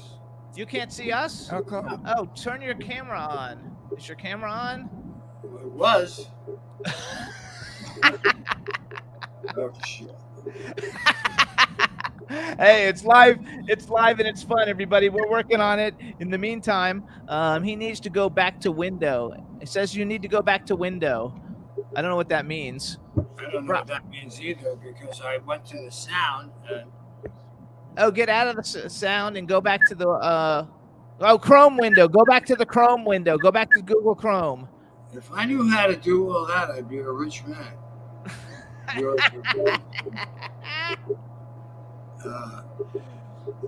Actually, maybe we can bump him out and have him come back in. Otherwise, and maybe it would show up. Did you see us originally? Yeah, of course. And then I saw the televisions behind you where I was watching myself. But maybe I should go get off and come back on. Yeah, go off and come back on, and hopefully that'll work. Hey, everybody. So Joe's coming back in a second. What's up, chat room? I hope everybody's having a good time. Can you see me now? Yes. Can you see us? Yes, I can see you. Oh, there we go. Good, you can see us? How's that? Oh, no! I got you. Doubles. Listen, do you cook? Yes, I do. Me too. What's your favorite pasta? My favorite pasta is rigatoni with broccoli rabe and sausage, oil love and that. garlic, and then great pecorino cheese on it. That's Napolitan. That's right. That's what I am. My grandfather was from. Yeah, my grandmother married. My grandfather was Napolitan, and my grandmother used to make that when I was a kid. Yeah, that's one of my favorites. Delicious, delicious. Delicious. Italian food's the best food, right? Nothing comes close. No, not even. No, I'm serious. It's true. Then there's the rest of the world. That's right. Just Oh, like that's funny. just like there's no men as handsome as us Italians. Well, We're the handsomest men in the world, Italian men. We know how to cook. So we're really a catch. If any woman out there marries us, they get, a guy with a good they only want guys who can cook with a lot of fazools. no, and most Italians Fazools. Fazools. Oh, got it. Okay. and most of us Italians got good pepperoni too. Yeah. So we make ladies happy. But anyway, so what are you So doing? hang on. Let What? me Go. So, all right, so you guys, first of all, you can follow Joe on Instagram. He's Joe Cortese Official. It's Cortese Official. Cortese Official. So I was on Facebook and I saw a picture of Mike Gennaro from the Wise Guys, and Joe was in the picture with him, and that's how I found him on Facebook to invite him on the show, because I looked him up. He's been in a lot of great things, and he's got a great career. And one of the movies that you're in is called Rules Don't Apply, which we watched during COVID. I didn't know who you were then, so I wasn't looking for you, but I saw it on your IMDb, and that was the movie that we saw with the two young lovers or whatever with Howard Hughes, and you loved it. So it was a fabulous movie. So how long have you been acting? Oh, about 40 plus years. That's all? That's it, Well, I'm acting 64 years. I'm 82 next week. How much? 82. Good. Yeah, I look good. I feel good too. And I still can get it. I still can get it up also at 82. That's pretty good. Try testosterone. Well, Italian. No, he doesn't need it. He said he still gets it up. Yeah. It's because I eat good Italian food every night. But now, do you ever go to the? Listen. When I was in New York, I had the best time. He's here in L.A. Yeah, I just said to him, when you go to Oh, New York. okay. Can you hear that? No, it's hard to hear. When you go to well, anyway, we went to New York and we had the best time with all those wise guys at a luncheon in a hotel. I was surrounded by thousands of Italians. Then they had the Italian flag. And I was so happy because in California, as you know, there's no such thing as Italian. If you're an Italian, you change your name. I have a lot of Italian friends here. A lot of the restaurants. Yeah, but they're not Italian like us. Yeah, no, I mean they're Italian. Yeah, they're Americana. We're Italian. No, he's saying he's got a bunch of Italian friends in L.A. Oh yeah, well introduce me to them. I'd like to meet them because the Italians I know here, you know what they say? Mozzarella cheese. Mozzarella, yeah. Mozzarella. And I say, and you're Italian, and you say mozzarella. And manicotti, manicotti. Manicotti. Oh, you eat manicotti? So they're not Italian. Oh my gosh, the people in the chat room are writing up all kind of stuff. They're saying that you were Frank Smith in General Hospital. They're like talking about it. Let's talk about some of the cool stuff that you've done. I read on your IMDb one of the first things that you did was a gangster film called The Death Collector with Joe Pesci in 1976. Was that about the beginning of it all for you? That's pretty much where it started, yeah. I had done a couple of things. I had done a lot of theater. And it was Joe's first movie. Joe was a stand-up comic, and it was a funny story how we met. But the movie is, it's been around 45 years or something, and people still refer to it because it's, it was the real deal. Shot all in Jersey,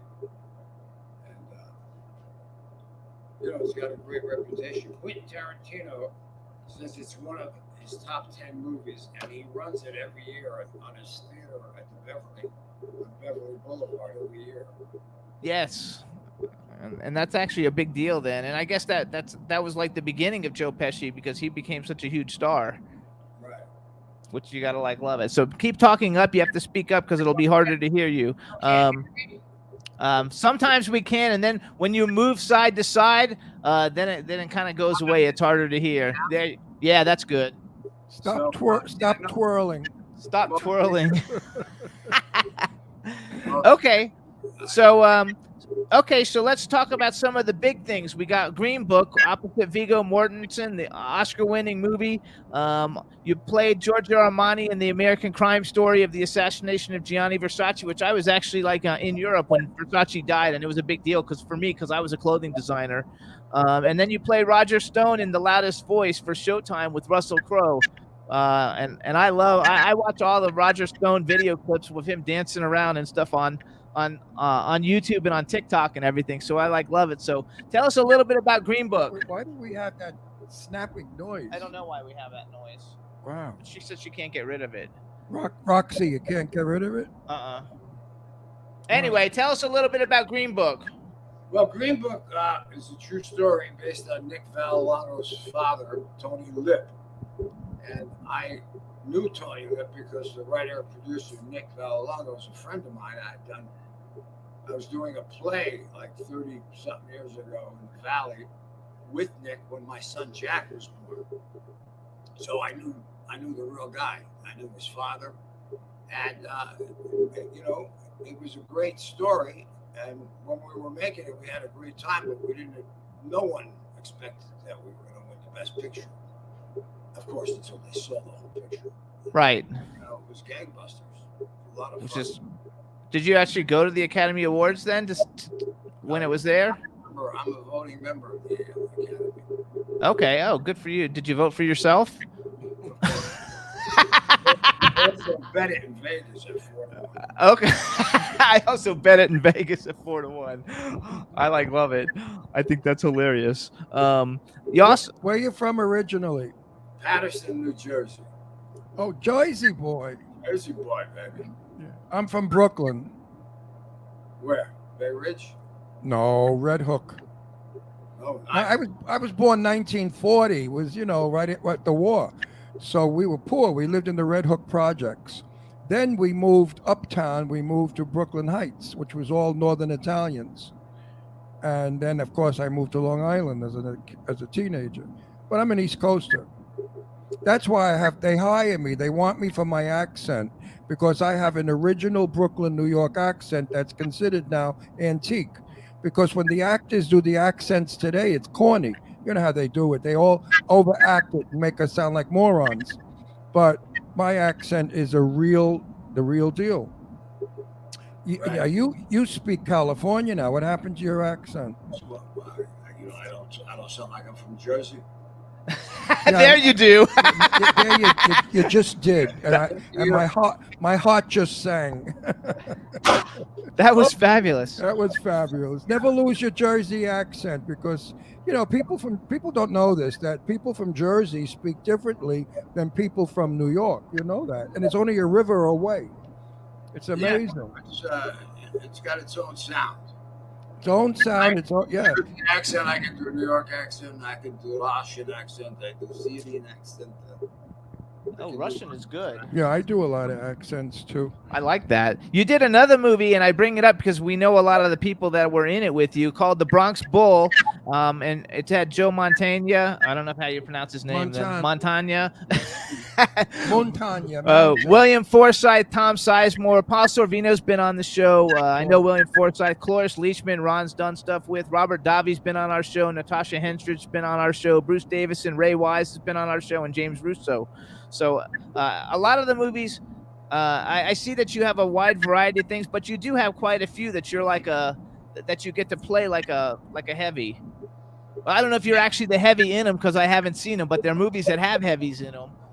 Well, early on, after I did The Death Collector with Pesci, I did a very big movie called Monsignore, and we shot it all in Rome. It was Chris Reeve, myself, Jason Miller, Genevieve Bujold. And it was about the church and the mob. And Chris Reeve and I grew up as kids together, and I became the head of the mob in Brooklyn, or my father-in-law was, and Chris Reeve was stationed in the Vatican during the Second World War, and it was about the contraband between the mob and the church. So it was a pretty interesting picture. At the time, I don't think it got as received well as it is now, but people still like that picture. Oh, no, that sounds cool. You never heard of it? I have heard of it. I have never seen it though. Have you seen it? No, I might. It sounds a little familiar. I think I've seen it. Yeah. You want to hear a good Paul Sorvino story? Paul Not Sor- especially, but go ahead. What he said? What is it? He said not especially, but go ahead. Okay, then I'm not going to say it. But it's a good story. He You was gonna on. sing it? Are you gonna sing No, he's it? gonna he's gonna say Say it, it. not sing it. Say it. Don't you understand Brooklyn? Don't you understand Brooklyn? He came on our show, and I said to him, you know, Lainey Kazan is a good friend of mine. He said, you know, I dated Lainey Kazan, and she had the best tits I've ever had in my life. Really? So, well, on the air. So now I had lunch with Lainey afterwards, and I said, Paul Sorvino was on. You know what he said? She said, no, what? I said that you have the greatest tits in the world. She said, no, he didn't say that. I said, listen to the show, you'll see. It's not funny now, but it was funny at the moment. Anyway, there you go. I like to make our show a little dirty. Our folks like it. Our viewers love it. I like it. Actually, though, he did another. You did another movie though with Danny Aiello and Michael Pare, who Ron is friends with, and John Michael, Ashton, making a deal with the devil, and it was like it looked interesting because it said behind the scenes with the FBI to work secretly with the mob to eradicate corruption in the United States, which I didn't see that actually. But is it a movie? Is it good, or did you Don't waste your time. not any good? Oh, you know, most actors aren't that honest to say that. Why I am. Yeah, you are. I took a couple of dogs I were in. Telling the truth. Yeah, it's kind of. You know what? I don't even remember what it was about. But you know, Danny was a very close friend of mine. I had done Ruby with him. I've done a Broadway play with him. He was a very close friend, and Mike is a friend, and so I knew all of them. And obviously, when you work together with friends, it's a lot more fun. Because Yo, absolutely. I love it. So you've done a bunch of different kinds of films, and do you have like a bucket list of like, okay, I've already worked with X amount of all these great people. Who's somebody on your male and a female on your bucket list that you think, oh my God, I would like love to work with them, but you haven't had an opportunity yet? Well, I would say one of them is Julia Ormond, but I'm going to have the opportunity shortly because I'm in the process of making a movie called Here's Johnny, true story about a Greek diner owner from Jersey who has dementia. On his dementia, he thinks he's Johnny Carson. We already made the short, and it was award winning, and now we're going to make the feature, and we've got Julia is going to be in it, and Jazz Palminteri is going to be in it, and Rosanna Arquette. Oh, I love her. Sounds like a good film. Yeah, if you're around, Ron, maybe there's something in there for you. Absolutely. What is that? He said if you're around, maybe we can have something in there for you. Oh yeah, I could. I always play like I told you, Hood. Listen, I know since you- you're from since you're from Jersey, right? Yeah. My very dear friend is Soho Johnny. Do you know Soho Johnny from Jersey? I can't say that I do. John Pasquale. Johnny Pasquale.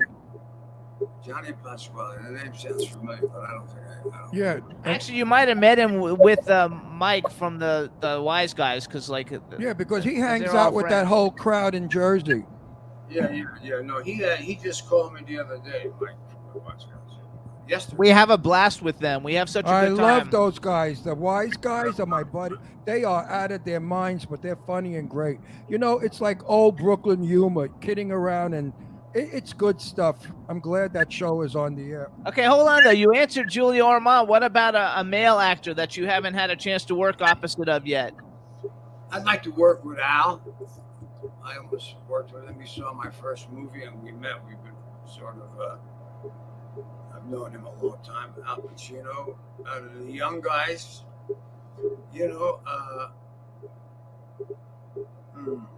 Sean Penn maybe. Oh, he's not really young, but yeah, he's a good. He would be a good one. Sean Penn, Yes, he's a great actor. he's a fabulous actor. I like Armand Desante. I would work with him. Oh, I like him too. Actually, we have a good friend who was in a movie with him. Her name's Lorene Landon, and they did a big film in the '80s. I forgot what it was called, but She spoke very highly. yeah, of she him. spoke very highly of him. Yeah. And what about being in? I want to ask him questions that are really provocative. I grew up in Brooklyn. Guess who I grew up with? Who? Well, Gotti was a kid. I knew all the boys from Staten Island. You know, I went to school with a lot of the guys. So I know what works. You know, when I saw The Sopranos, I said a lot of it was real, but a lot of it was bullshit and a lot of it was Hollywood. The point that I want to make about my wise guy friends is a very big wise guy with a name I won't use, who people are terrified of or were. I used to see him doing ballet with his granddaughter in the living room. The wise guys in Brooklyn took good care of the neighborhood. Anybody that was in trouble went to the wise guys, they were helped out. You know, the wise guys only kill each other if they rat on each other or if they crook each other. But if you're a square guy, you're okay. Nobody's going to harm you. So people out there, when you hear the word mafia, which is a bullshit word, don't get frightened. It's no different than John Kennedy and Robert Kennedy in Washington. They were the mafia. That's a point I wanted to make. Huh? agree with you. Yeah. I hate when they think that mafia people are mean and evil and rotten. Some of the sweetest guys I hang with are big names, and they're great people, wonderful people, good hearts. Yeah, you said Actually- something that's true, that they only kill their own. They don't kill others. So that's why when I play a gangster, I read the script. If I'm playing a gangster and it's going to discredit the mafia, I turn the role down. But if it's a role that I play that I feel is honest and it really did happen in Brooklyn, I play it. But if it's Hollywood bullshit, no, I'm not going to do it. No. How do you feel about that? If they want you to play a gangster that's really not true to the word. No, I wouldn't do it. He said he played wouldn't do some it very either. Famous gangsters. I played Johnny Roselli in the Rat Pack, who was known. I don't know if you know who he was, but he was the Hollywood Don. He was Sam Giancana's guy. I played him in the Rat Pack, and I also played him in Ruby. I played the character I played in Monsignor was very closely designed after Miguel Sandona. If you know who he was. I don't, but he does. I know name. I you know what? My father raised me with what you hear in the house, you forget in the street. So I forget lines and I forget names. Didn't your parents tell you that what you hear in the house never goes in the street? That's rule number one. Number one. And names, my father said, you don't know nobody's name. Remember that. You hear a name in my house, he said, you forget it. And I did. Only one guy I knew was Johnny Baldo, because he gave me $1 every time I was a kid, 7 or 8 years old. Every time he came to the house, he gave me $1 bill. You know, back in the early 50s, $1 could buy a lot of candy. So him, I remember, Baldo. Actually, I want to go back and ask real quick because people in the chat room, you said you made a short for Here's Johnny. Is this short like someplace where people can actually see it? Yeah, you can. You got to just punch it in on YouTube. But let me extend this a little bit. We made a short called Tonight and Every Night. We have now developed that into a full-length feature, which we're about to start shooting very soon. And it's a true story about the director's father, who owned a diner in Asbury Park, and he had dementia. And his dementia, he thought he was a late-night talk show host, a la Johnny Carson.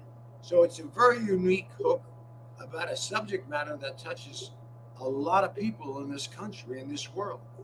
But we tell it in a very unique way, and I'm excited about it because I think it's one of the best scripts I've read in a very long time. For me, I did the short, and I'm one of the producers on the movie, and I think it's going to be a very, very interesting movie. And are you playing Yanni? Are you playing Yanni?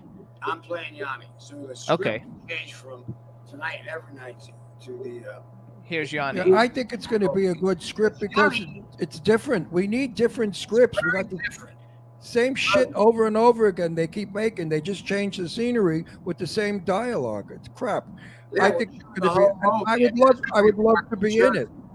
So if you're not bullshitting me that you think there's a part for me, I'd be more than happy to do it. I don't make promises. No, I know that nobody does. But if you think there's something that I would be good at, let me know.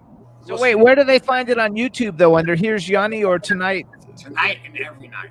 Tonight and Every Night, you guys. I gotta write that down. Sure. Okay. We're gonna watch it. Myself and a little We're gonna watch it tonight. A couple of other actors. It's directed by Christine Iliopoulos, who's the Greek girl, and it's a true story about her father. And Valerie McCaffrey and myself are producing the feature, and I'm pretty excited about it. I think it could be an important movie, but we'll see.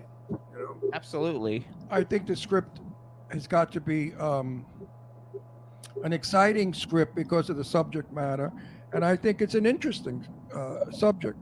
Yeah, no, I believe so. I believe so. It's very interesting. We spent a lot of time developing it, and I have high hopes for it.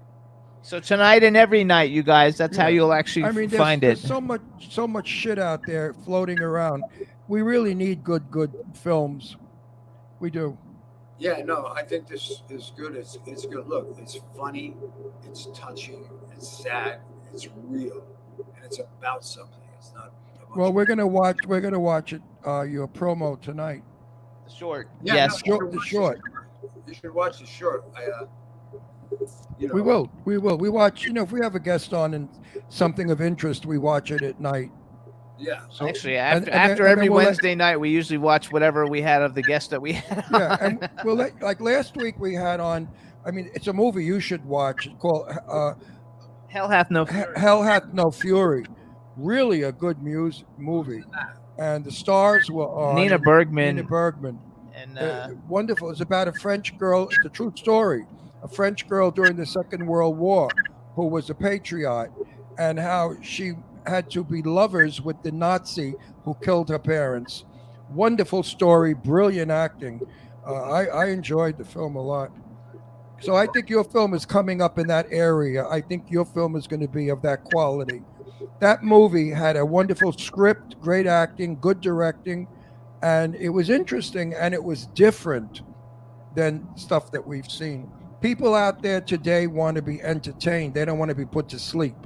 Yeah, no, this is entertaining. And I think so. I it's think really a love story. It's about life as you grow older.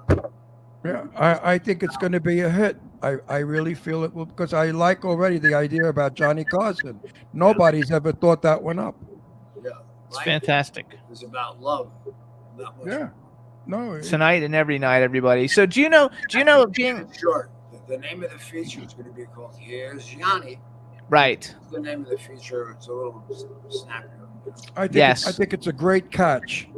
So being in LA for a while, then do you know Jack O'Halloran? Sure. Okay. Good old Jackie. He's a good friend of He's ours. so way out. It's unbelievable. I'm doing a horror feature Yeah. with him. We're He- doing like a big horror. He's like one of my feature. favorite people. I sit down alone with him and we talk, and it's like, I don't know if it's real what he says, but whatever it is, it's fabulous Right. because he talks about all the old timers that I knew. Right. Yes. Oh yeah. I read his book like 10. I've been friends with him for about 15 years. So And I knew all the old timers that he's talking about because I'm 82 years old, so I'm one of the prehistoric ones left. And it's such a joke. It's really nice to know that there are people left on this planet who have respect, because there's so little respect in the world today. The world in the last 2 or 3 years has changed. Yeah, dramatically. A lot. Oh, yeah, dramatically, and it's terrible. I would say in the last year mostly, but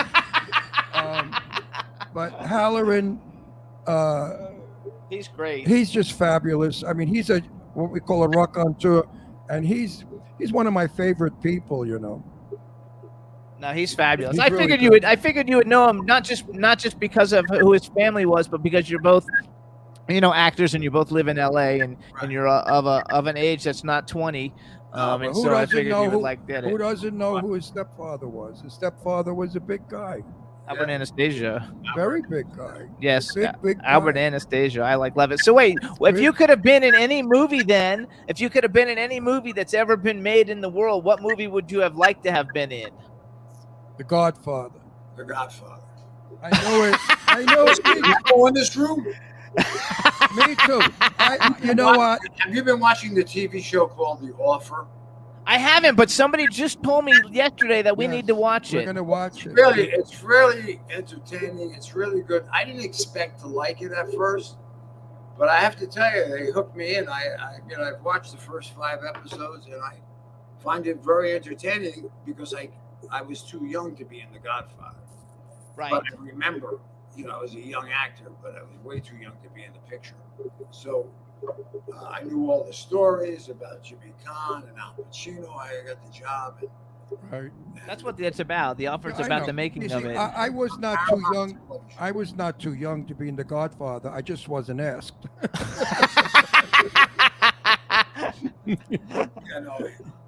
Actually, I was doing shit in those days, like Charlie's Angels and McMillan and Wife, things like that. Those hokey, TV shows, and I never really got an opportunity to be in a major movie. Right. You never know. It's not too late. Listen, it's never too late. Maybe you'll Sempre c'è domani. Right. Maybe you'll be in this picture. Who knows? You never know. You never know. I love it. So he would want to be in The Godfather, though. That's funny. Well, listen, I don't know. I'm not going to speak for him. I speak for myself. Every movie that I'm in that I play a wise guy or a nut job, they were not great movies. But The Godfather would have given he and I a script that we really could show our acting potential to its maximum, right? I mean, it was a wonderful vehicle. Totally, and we would have played it real, because we were there. Well, it was not really about gangsters. It was more about the family, Yeah, well, we were there. I know the family. Come on, I sat down with plenty of them. Are you serious? Yeah, no, I In my day as a young boy, I sat down. My father was a union delegate for the Painters Decorator Union. He knew what happened to Hofstra. And not too many people knew. But I grew up with, union people and my Brooklyn father's friends and my friends that I knew from Brooklyn who became very famous entrepreneurs. Some went to college for a lot of years to get further educated. What kind of college are we talking about? You know the college I'm talking about. Sing Sing. But it was a wonderful time growing up, and they're wonderful. I love my friends. I love my Italian Brooklyn, and I miss them. I told Jimmy I'd love to move back to New York, and we could always come to California for work. At least in New York, I have a social life. I go to fabulous weddings. I mean, there's nothing better than an Italian Brooklyn wedding. They spend $300,000-400,000 on a wedding. They don't give a shit. You got everything going on in that wedding. You got food. You got entertainment. They're wonderful times I had. Wonderful.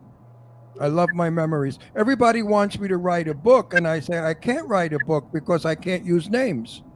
A lot of them are the children of my friends, and I wouldn't do that because I'm friends with the children of the big guys. So I can't write a book and use names, and if I don't want to lie, and what am I going to do? Cut out like 50% of my life and say I grew up in a watermelon patch? Yeah, right. So hold on, we want to go Look, back. you understand? You're from Jersey. You're playing stupid now, but you're from Jersey. I know who you know. So anyway, hold on, let's go back, you guys. So first of all, you guys follow Joe. Follow Joe on Instagram. He's Joe Cortese Official. Cortese. What? Cortese. You gotta say it right. Cortez. Actually, the Cortese. word is cortesia, is courtesy. Right. Fammi a piacere, una cortesia. Do me una cortesia. Do me a courtesy. Okay. It's important to pronounce an Italian name correctly. Follow Don't him say anyway on Monacotti. Instagram. Do you have like a website or a fan pages, or are you on Twitter? What else you got? No, I'm just I'm on Instagram. I'm on Facebook a little bit. I'm not big into that social media too much. Right. You know, That's like I okay. said, I dabble in it So that's about it. So you guys can check out Tonight and Every Night. It's on YouTube. It's the short that's being turned into the feature called Here's Yanni, and starring Joe. And I think it sounds very exciting. Check out some of his other work. How did you like being in the American Crime Story series? I think I don't know how long Giorgio Armani was actually. I mean, Giorgio Armani was actually in it, but it was a great show. Yeah, they hired me to play Giorgio Armani. I was really excited about it. I did about 3 episodes, and then right before it was ready to come out, I don't know why it's still on the IMDb, but they had to cut the entire role because in it I talk about the death of my lover. Because Armani was not bisexual. Right. He was gay. Yeah. Totally. And I think he got wind of it, and they got really scared because they were being sued by Olivia de Havilland for the one they did before that with Susan Sarandon. Yeah, that was a good one. But they cut you out because of that? Yeah. That's bullshit. Everybody in the world knows Armani was gay. Everybody knows Armani was gay. Valentino was Hang on, gay. he had a whole monologue though with it, but everybody knew George. Everybody, Listen, they were all faggots. Every designer is a fruit. Come on, everyone. Halston, Armani, Valentino, Balenciaga. They were all big girls. Are you kidding? I understand that, but in the piece, How stupid. in the piece, I had a 1.5-page monologue where I talked Wow. Hang on. about the loss of my lover. Uh-huh. Yeah. And it was some of my favorite stuff I've ever done. Ever. And they cut it. They cut the whole thing. Oh, what a shame. That sucks. That I was sucks. gonna go back and watch it. And that's Ryan Murphy. Yeah. Which he's another one. What made them think it wasn't proper or whatever the word would be? Giorgio Armani didn't like it. I don't think they had the rights from Armani. What, he didn't like the fact that he was outed? Huh? He wasn't outed. Armani was out 100 years ago.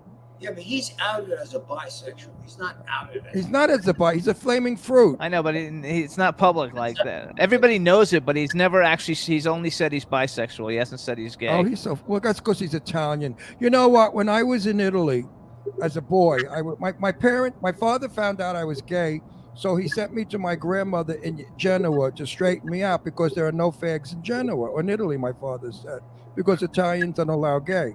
Well, when I went there at 16, I used to walk into Carugi, the streets. I had 12 guys following me, all right? They're not gay.